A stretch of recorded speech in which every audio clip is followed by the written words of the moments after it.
Elles ont toute une histoire. Je parle évidemment de femmes que j'ai croisées, des silences que j'ai écoutés et des regards perdus. Et leur histoire, c'est le désespoir. En fait, j'ai été sensibilisé aux violences faites aux femmes depuis l'époque où je suis allé à la cour d'assises. Et je me suis dit qu'il fallait déjà changer les méthodes. J'ai décidé d'apporter une réponse à la fois rapide et puis systématique à toutes ces affaires de violence. Donc il y avait toujours une enquête qui était faite, mais le plus important, c'était de la laisser à son domicile et exfiltrer le compagnon ou le mari violent.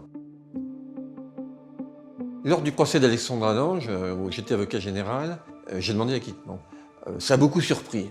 Cette femme qui avait déposé plainte dans un commissariat, qu'on a renvoyée chez elle, et qui, quelques mois plus tard, a failli être étranglée par cet homme qui l'humiliait, l'avait violée, j'ai considéré qu'elle était en état de légitime défense, et j'ai réussi à effectivement convaincre les jurés.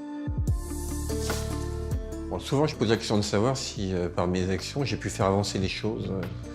Et je pense que oui. Mais il reste encore tellement de choses à faire. Oui.